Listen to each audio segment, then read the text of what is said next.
Hello friends, now we will discuss one important concept is that transfer of charge due to contact of charge sphere।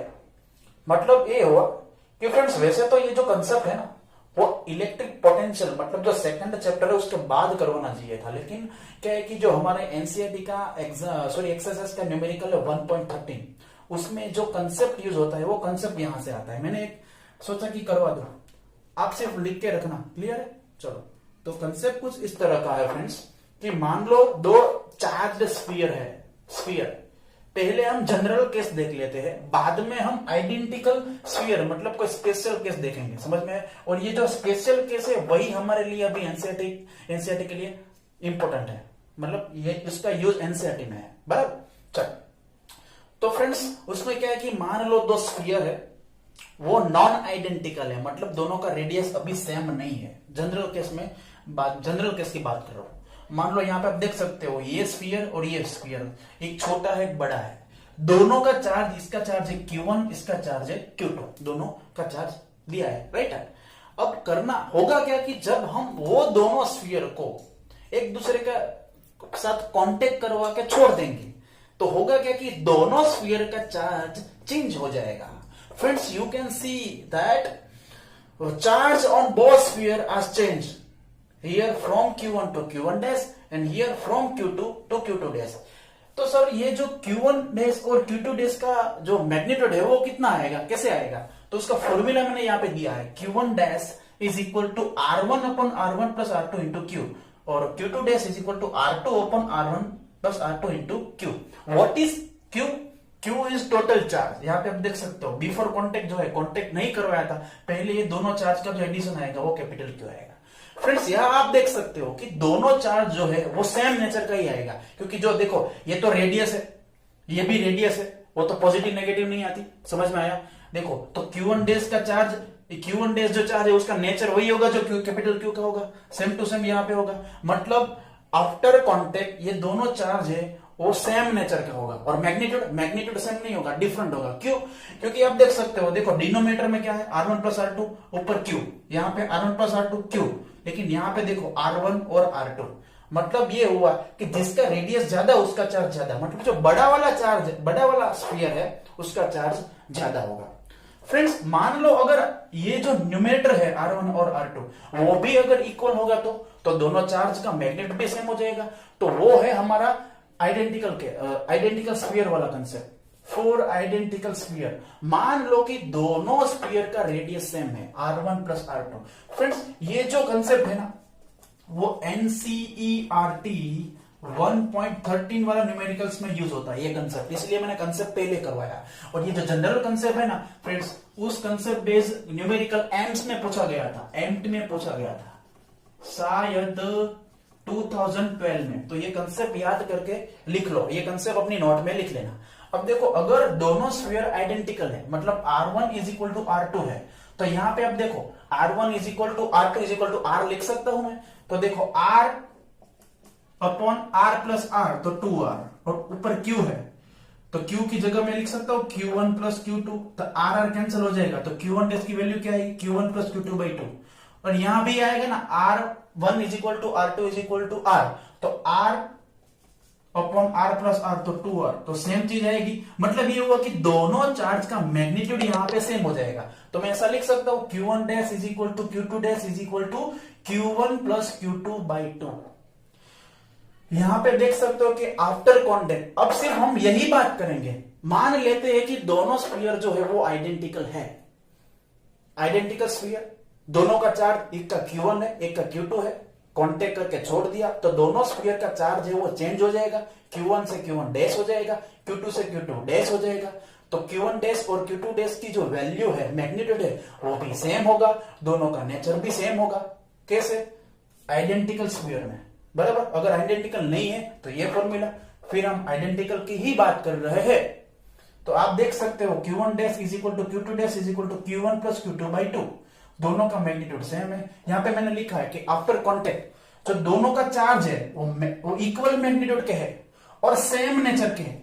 यहां पे भी nature same था, यहां पे भी nature same है, मतलब कांटेक्ट के बाद दोनों चार्ज के बीच ऑलवेज रिपल्सिव फोर्स ही लगेगा। लेकिन मैग्नीट्यूड की बात करें तो जो आइडेंटिकल स्फीयर नहीं है उसमें मैग्नीट्यूड डिफरेंट आएगा, जो बड़ा स्फीयर उसमें ज्यादा चार्ज, और अगर आइडेंटिकल स्फीयर है तो मैग्नीट्यूड भी सेम आएगा और नेचर भी सेम आएगा, और force is always in repulsive. अगर मैं थोड़े एग्जांपल की बात करूं तो मान लो आइडेंटिकल स्फीयर है दोनों, इसका चार्ज है -2 कूलम, इसका चार्ज है +4 कूलम। बिफोर अभी मैंने कांटेक्ट नहीं करवाया है, तो अगर फ्रेंड्स ये दोनों के बीच अगर सम डिस्टेंस पे लाओ तो ये दोनों के बीच एट्रैक्टिव फोर्स लगेगा। अब कांटेक्ट करके छोड़ देता हूं तो इसका चार्ज चेंज होगा, इसका भी चेंज होगा, दोनों के इक्वल होगा, लेकिन कितना होगा Q1 + Q2/2 विथ साइन, तो -2 + 4/2 तो आएगा क्या, 4 + -2 मतलब 2/2 तो 1, तो दोनों का चार्ज होगा +1 कूलम +1 कूलम। अब कांटेक्ट करने के बाद अगर वही डिस्टेंस पे हम लाएंगे तो आप देख सकते हो दोनों चार्ज के बीच रिपल्सिव फोर्स लगेगा। समझ गया फ्रेंड्स? चलो एक और एग्जांपल में लेके समझाता हूं आपको फ्रेंड्स। मान लो कि दोनों आइडेंटिकल स्फीयर है, एक स्फीयर का चार्ज है Q और दूसरा स्फीयर का चार्ज है 0। अब अगर हम कांटेक्ट करके छोड़ देते हैं तो दोनों का चार्ज कितना होगा, Q + 0/2, तो Q/2 होगा, इसका चार्ज है Q/2, इसका चार्ज है Q/2। सर ये पहले इसका चार्ज 0 था, इसके साथ कांटेक्ट करवाने के बाद ये भी चार्ज हो गया। तो फ्रेंड्स ये बात सही है, समझ में आया? ये कोरोना जैसा काम है, मुझे कोरोना है, आपको कोरोना नहीं है, आओ टच करो, कोरोना ले जाओ, ऐसा काम है। समझ गए? एक फ्रेंड्स मैं तीसरा एग्जांपल लेके समझाता हूं फ्रेंड्स, और वो एग्जांपल हमारी एनसीईआरटी का जो न्यूमेरिकल है उस तरह का एग्जांपल है, ध्यान से पढ़ो। मान लो 3 स्फीयर है, वो तीनों आइडेंटिकल है, इसका चार्ज फ्रेंड्स Q है, मान लो इसका चार्ज 0 है, इसका चार्ज 0 है। पहले हम ये दोनों को कांटेक्ट करवाते हैं, चलो कांटेक्ट करवाया तो अब ये दोनों का चार्ज चेंज हो जाएगा according to our concept, Q + 0/2, तो इसका चार्ज अब होगा Q/2, इसका चार्ज होगा Q/2। चलो कांटेक्ट करके छोड़ दिया तो इतना चार्ज होगा। अब फ्रेंड्स मैं ये दोनों को कांटेक्ट करवाता हूं, अब कांटेक्ट करवाया, अब ये दोनों का चार्ज भी सेम हो जाएगा, सेम होगा, कांटेक्ट करने के बाद चेंज हो जाएगा। चलो तो Q/2 + 0/2 तो चार्ज होगा Q/4, तो इसका चार्ज होगा Q/4 और इसका भी चार्ज होगा Q/4। वापस ये दोनों को कांटेक्ट करके छोड़ देंगे तो अब नया चार्ज कितना होगा, Q/2 + Q/4/2, जो भी आंसर रहेगा वो इन दोनों का मान लो x कूलम आया, तो इसका होगा x कूलम, इसका होगा x कूलम। तो क्या फ्रेंड आप समझ सकते हो ये कंसेप्ट? Okay, very good.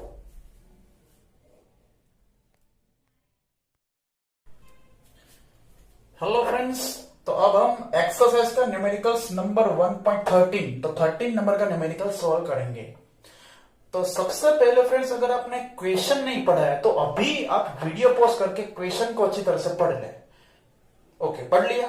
चलो फ्रेंड्स, तो उस क्वेश्चन में ऐसा लिखा है कि इन प्रीवियस एक्सरसाइज, मतलब प्रीवियस न्यूमेरिकल की बात हुई है, मतलब नंबर 12। तो उसमें फ्रेंड्स क्या था, हमने सोल्व किया था कि भाई दो आइडेंटिकल स्फेरिकल चार्ज थे, मतलब फर्स्ट चार्ज सेकंड चार्ज, उसको मैंने नाम दे दिया A एंड B। दोनों के बीच डिस्टेंस 15 सेंटीमीटर था और दोनों का चार्ज सेम था। कितना था? 6.5 × 7, 6.5 × 7। अब फ्रेंड्स सबसे पहले इस क्वेश्चन को अच्छी तरह से समझो, मैं समझाता हूं। अब एक्चुअली क्वेश्चन में कुछ ऐसा है कि एक थर्ड स्फीयर है फ्रेंड्स, थर्ड स्फीयर, वो भी आइडेंटिकल है, मतलब ये तीनों स्फीयर आइडेंटिकल हुए, एक थर्ड स्फीयर है जिसका जो चार्ज, उसको मैं C नाम दे देता हूं, C नाम दे देता हूं। अब फ्रेंड्स उसका जो चार्ज है वो 0 है, क्योंकि क्वेश्चन में लिया है कि थर्ड आइडेंटिकल अनचार्ज स्फीयर। अब फ्रेंड्स करना क्या है, ध्यान से समझना। सबसे पहले ये अनचार्ज स्फीयर को ये फर्स्ट चार्ज के साथ कांटेक्ट करवाना है, फर्स्ट कांटेक्ट, इसको मैं बोल रहा हूं फर्स्ट कांटेक्ट। कांटेक्ट किया, कांटेक्ट करके छोड़ दिया, होगा क्या, दोनों का चार्ज चेंज होगा, Q1 से QA, इसका चार्ज भी चेंज हो जाएगा, इसका भी चेंज हो जाएगा। फ्रेंड्स वो मैंने केस करवाया था ना, दोनों का चार्ज कितना होगा कितना होगा पता है? आधा आधा होगा। ओके, अब उसके बाद क्या करना है, अब ये जो स्फीयर है उसको B के साथ कांटेक्ट करना है फ्रेंड्स, ये है सेकंड कांटेक्ट, सेकंड कांटेक्ट मैंने लिखा है। अब क्या करना है कि ये जो स्फीयर है उसको ले लेना है। तो फ्रेंड्स अब ये दोनों चार्ज है ए एंड बी, और दोनों का चार्ज चेंज हो जाएगा इतना करने के बाद, हाँ हो जाएगा। तो अब ये दोनों स्फीरिकल चार्ज के बीच कितना फोर्स लगेगा वो हमें फाइंड करना है। तो चले स्टार्ट करो फ्रेंड्स। तो अगर आपने मेरा प्रीवियस वीडियोस नहीं देखा है कॉन्सेप्ट वाला, तो वो पहले आप देख ले, बाद में ये न्यूमेरिकल आप देखें। क्लियर? चलो तो पहले हम ऐसा बात करें कि भाई ये जो ए एंड सी है वो दोनों का कांटेक्ट के बाद क्या होगा। After contact between sphere A and C क्या होगा कि दोनों का जो चार्ज है वो सेम हो जाएगा, आइडेंटिकल है, तो दोनों का चार्ज है कांटेक्ट के बाद सेम मैग्नीट्यूड का होगा। तो Q A dash is equal to Q C dash is equal to Q A plus Q C by 2। तो क्यू सी तो 0 है, क्यू ए कितना 6.5 इंटू 10⁻⁷ डिवाइडेड बाई 2। तो इसका आंसर क्या आएगा 3.25 इंटू 10⁻⁷ कूलम। चलो तो मतलब इस ए सी का ए के साथ कांटेक्ट करवा दिया, तो इसका चार्ज बी इतना होगा और इसका चार्ज बी इतना होगा। चलो तो फर्स्ट कांटेक्ट के बाद क्या होगा कि भाई मैं यहां पे लिख देता हूं, देखो इसका चार्ज जो है वो होगा Q A dash is equal to 3.25 into 10⁻⁷ coulomb. अब इसके साथ तो अभी किसी का कांटेक्ट नहीं हुआ है, तो वो तो उसका चार्ज तो उतना ही रहेगा। तो Q B is equal to 6.5 into 10⁻⁷, और इसका चार्ज होगा सेम होगा 3.25 इंटू 10⁻⁷। चलो फ्रेंड्स अब हमें क्या करना है फ्रेंड्स, अब इसको ये जो अनचार्ज, अब ये अनचार्ज नहीं रहा, इसका कांटेक्ट इसके साथ हो गया तो ये चार्ज हो गया है। अब क्या करना है, अब इसको बी के साथ कांटेक्ट करना है, मतलब अब इसका कांटेक्ट है, ये दोनों का कांटेक्ट है। ये फ्रेंड्स मेरी बात सुनो, सबसे इंपॉर्टेंट, इसका इसके साथ कांटेक्ट कब करना है, ये दोनों का कांटेक्ट हो जाने के बाद।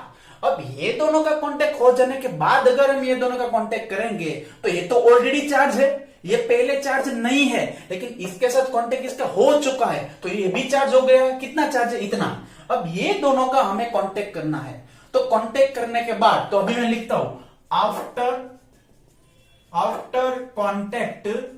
After contact between sphere B and C. चलो तो अब देखो इसका भी चार्ज चेंज हो जाएगा, क्यूबी से क्यूबी डैश हो जाएगा। अब इसका वापस चेंज होगा तो इसको मैं क्या बोल रहा हूं, क्यू सी डबल डैश।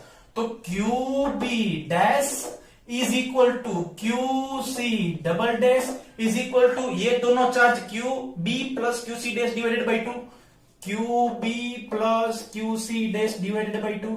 चलो क्यू बी 6.5 इंटू 10⁻⁷ प्लस यहां पे प्लस क्यू सी डैश की वैल्यू है 3.25 इंटू 10⁻⁷ डिवाइडेड बाई 2। अगर फ्रेंड्स आप इसको सॉल्व करेंगे तो आंसर आएगा, मैं देखो कैलकुलेशन पे नहीं, मैं कंसेप्ट पे देख रहा हूं, तो आंसर हमारा आएगा 4.875 इंटू 10⁻⁷ कूलम फ्रेंड्स। चलो समझ में आया मतलब। तो अब ये दोनों का कांटेक्ट हो गया, तो ये दोनों का कांटेक्ट हो गया, तो अब कांटेक्ट, अब क्या करना है, इसको ले लेना है। तो इसका चार्ज कितना है भाई, ये देखो क्यू ए डैश ये चार्ज है। अब बी का चार्ज कितना है, क्यू बी डैश भाई ये है। तो मतलब अब ऐसा हो जाएगा क्यू ए डैश चार्ज कितना है 3.25 इंटू 10⁻⁷ ए वाला। डिस्टेंस कितना, r is equal to 50 centimetre. Okay, ये जो बी वाला चार्ज है उसका चार्ज कितना हो गया, Q B is equal to 4.875 into 10⁻⁷ coulomb. अब ये दोनों के बीच फोर्स कितना लगेगा, तो force is equal to K Q A dash Q B dash upon R square.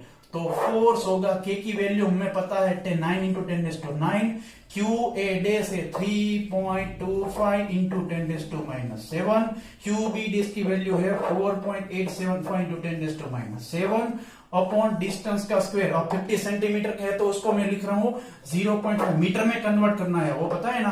अब आप इसका आप कैलकुलेशन करोगे तो आंसर आएगा कि 5.7 इंटू 10⁻³ न्यूटन।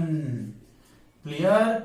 ओके। नेचर कैसा आएगा? ये दोनों पॉजिटिव चार्ज है तो रिपल्सिव नेचर। चलो पता चला। क्लियर? इसका इसके साथ कांटेक्ट करवाया, ये चार्ज हो गया, इसका भी चार्ज चेंज हो गया। इसके बाद इसके साथ कांटेक्ट करवाया तो इसका चार्ज एक बार और चेंज होगा, क्यूबी से क्यूबी डैश हो जाएगा। अब ये दोनों के बीच फोर्स कितना लगेगा? इतना लगेगा। आप देख सकते हो। क्या फ्रेंड समझ में आया वीडियोस? ओके। चलो फ्रेंड्स अभी हमने एनसीईआरटी का जो न्यूमेरिकल्स हमने देखा एक्सरसाइज 1.13 वो 2 आइडेंटिकल स्फीयर के लिए था। क्लियर है? अब जो 2 नॉन आइडेंटिकल स्फीयर का जो कंसेप्ट है वो भी हमने देखा। अब उस बेस पे जो न्यूमेरिकल है वो ये है, मैंने बोला था ना एम्स 2012, तो ये न्यूमेरिकल है। देखो 2 metallic sphere of radius 1 centimetre and 3 centimetre, मतलब both radius are not equal, बराबर? Okay. Are given charges -1 into 10⁻² coulomb and 5 into 10⁻² coulomb. Clear? Respectively, if these are connected by a conducting wire, the final charge on bigger sphere. Clear? मतलब जो 3 centimetre वाला जो sphere है उसका charge कितना होगा वो हमें फाइंड करना है। तो सबसे पहले हम गिवन डेटा लिख देते हैं। जो R1 है वो है 1 सेंटीमीटर, R2 है वो है 3 सेंटीमीटर। तो इसको हम बिगर करते हैं R2, तो हमें Q2 डैश हमें फाइंड करना है।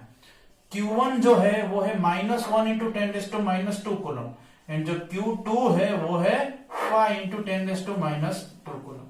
तो फाइंड क्या करना है? Q2। अब देखो हम कंडक्टिंग वायर थ्रू हम दोनों स्फीयर को कांटेक्ट करवाते हैं। अब डायरेक्ट कांटेक्ट यहां पे नहीं हो रहा है, कंडक्टिंग वायर से कांटेक्ट कर रहे हैं। अब हमें पता है कि भाई charge can be flow through conducting wire, तो इनडायरेक्टली वो कांटेक्ट ही हुआ। अब कांटेक्ट करेंगे तो कांटेक्ट के बाद दोनों स्फीयर के चार्ज जो है वो चेंज हो जाएंगे। तो हमें Q2 डैश मतलब Q2 डैश हमें फाइंड करना है, क्योंकि the final charge on the bigger sphere. अब फ्रेंड्स कंसेप्ट तो हमें पता है कि भाई Q1 dash is equal to R1 upon R1 plus R2 into Q and Q2 dash is equal to R2 upon R1 plus R2 into Q। अगर दोनों sphere के चार्ज पूछे फिर भी आप वो भी आप फाइंड कर सकते हो, कोई एक स्फीयर का पूछे वो भी आप फाइंड कर सकते हो। अब सर ये Q क्या है? अब देखो Q is a total charge is equal to Q1 plus Q2। अगर आप ये दोनों को ऐड करेंगे तो आंसर क्या आएगा? 5 - 4, तो 4 इंटू 10⁻² कूलम। हमें फाइंड क्या करना है? Q2 dash. तो friends Q2 dash is equal to, friends यहाँ पे रेडियस जो है वो सेंटीमीटर में दे या मीटर में दे डजंट मैटर, लेकिन दोनों का यूनिट सेम होना चाहिए। क्योंकि दोनों सेंटीमीटर में तो चलेगा क्योंकि यहाँ पे रेशियो है तो कट आउट हो जाएगा, लेकिन एक सेंटीमीटर में है और दूसरा मीटर में है ऐसा नहीं चलेगा। दोनों का यूनिट सेम होना चाहिए। यूनिट सेंटीमीटर में या मीटर में और डजंट मैटर, लेकिन दोनों का सेम होना चाहिए, राइट? तो देखो R2 है, R2 तो 3 अपॉन R1 प्लस R2 तो 3 + 1 4 मल्टीप्लाई बाय Q। तो Q की वैल्यू क्या है? 4 इंटू 10⁻², तो 4 कट, तो Q2 डैश की जो वैल्यू आई वो है 3 इंटू 10⁻² कूलम। तो what is the charge on bigger sphere after contact? तो आंसर है हमारा बी। अगर Q1 डैश पूछा है तो Q1 डैश पूछा नहीं, अगर पूछा होता तो आंसर क्या आता? तो यहां पे देखो 1 R1 तो 1 अपॉन 1 + 2 मतलब R1 का मतलब यहां पे आएगा 4 इंटू टोटल Q, तो Q की वैल्यू है 4 इंटू 10⁻², तो 4 कट, तो आंसर आता हमारा 10⁻² कूलम हमारा आंसर आता, मतलब डी आंसर आता। क्लियर है? ओके।